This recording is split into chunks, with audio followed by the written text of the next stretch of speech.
করোনার পর থেকেই তালা মিলেনিয়াম পার্কের একাংশে। সেই অংশ খোলার অনুমতি দিচ্ছে না বন্দর, আর এ নিয়েই বারবার বন্দরের কাছে আবেদন পুরসভার। খতিয়ে দেখে সিদ্ধান্ত বলেই জানিয়েছে বন্দর কর্তৃপক্ষ।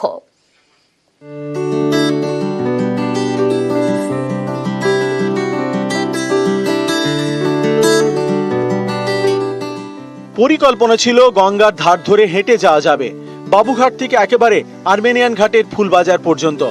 বন্দর কর্তৃপক্ষের সিদ্ধান্তে সে গুড়ে বালি। মিলেনিয়াম পার্ক 1-2 খোলা থাকলেও দীর্ঘদিন ধরে তালা 3 নম্বর মিলেনিয়াম পার্কে। অথচ এই 3 নম্বর মিলেনিয়াম পার্কেই রয়েছে গঙ্গার সৌন্দর্য উপভোগের একের পর এক সুযোগ। এই 3 নম্বর পার্কে রয়েছে গঙ্গার উপরে প্রায় 500 মিটার লম্বা ডেক, গঙ্গার উপরের ডেক প্রায় 15 মিটার চওড়া, ডেকের উপর সাউন্ড সিস্টেম। কিন্তু 3 নম্বর মিলেনিয়াম পার্কে এখন আর ঢুকতে পারেন না পর্যটকরা। বছর শেষে বিভিন্ন জায়গায় ভিড়, ঠিক তখনই খাকা করছে 3 নম্বর মিলেনিয়াম পার্ক। আসলে এখন তো ফাঁকা জায়গার খুব অভাব, তারপর গঙ্গা যে বেশ, বাচ্চারা দেখে একটু আনন্দ পাবে, পরিবেশটা সুন্দর। আমরা চাইছি যে আরেকটু বাচ্চারা যাতে আরো বেশি একটু সময় বেশি কাটাতে পারে। সাধারণত এখন বাচ্চারা তো খেলার খুব একটা টাইম পায় না, একটু বন্ধুরা মিলে যাতে একটু আনন্দ করতে পারে। অনেক রাইড ছিল, তাতে বাচ্চারা অনেকেই একসাথে খেলা করতে পারতো। মানে একটু সাজানো গোছানো থাকলে আরো ভালো হতো, আরো বেশি ভালো লাগতো, আরো বেশি টাইম স্পেন্ড করা যেত।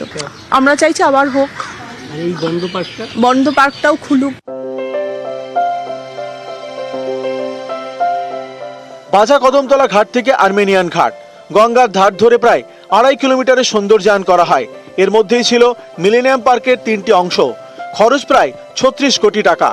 টাকা দেয় রাজ্যের পর্যটন দপ্তর ও কলকাতা পুরসভা। বর্তমানে 1 ও 2 নম্বর মিলেনিয়াম পার্ক খোলা থাকলেও 3 নম্বর দীর্ঘদিন বন্ধ। এই অংশ সাধারণের জন্য খুলে দিতে বন্দরের কাছে বারবার আবেদন করেছে কলকাতা পুরসভা। জমিটা তো ওদের, জায়গাটা তো ওদের। আমি ওনাদের রিকোয়েস্ট করেছিলাম যে ওটা আমাদের দিয়ে দিন, আমরা মেনটেন করছি। 1-2টা উনি দিয়েছেন আমাকে, সেটা আমরা মেনটেন করছি। 3 নম্বরটা আমি ওনার কাছে চেয়েছিলাম, অনেকবার মিটিংয়েই চেয়েছি, চিঠি দিয়েও চেয়েছি। তো ওনারা বললেন যে না, এটা আমাদের দিল্লির থেকে বলে ইনস্ট্রাকশনই দেওয়া যাবে না। আমি বলছি ঠিক আছে, তাহলে আপনারাই মেনটেন করুন, খুলে দিন, অন্তত মানুষ যাতে 1-2-3 যাতে ঢুকতে পারে। কারণ ওখানে আমরা একটা পুলের মতন ওপর দিয়ে করেছিলাম। এই নিয়ে বন্দর কর্তৃপক্ষের বক্তব্য, কলকাতা পুরসভার মেয়রের থেকে প্রস্তাব এসেছে, সমস্ত দিক খতিয়ে দেখে সিদ্ধান্ত নেওয়া হবে। শীতের রোদ গায়ে মেখে গঙ্গার উপরে ডেকে হেঁটে যেতে চান? এবার কলকাতা পুরসভা সেই ব্যবস্থাই করতে চাইছে মিলেনিয়াম পার্কে। আর সেই জন্য বন্দর কর্তৃপক্ষের কাছে আর্জি জানিয়েছে যে বন্ধ মিলেনিয়াম পার্কের একাংশ খুলে দেওয়ার জন্য। সেখানেই এই ব্যবস্থা কলকাতাবাসীর জন্য। ক্যামেরায় কুণাল চৌধুরীর সঙ্গে বিশ্বজিৎ সাহা, নিউজ 18 বাংলা।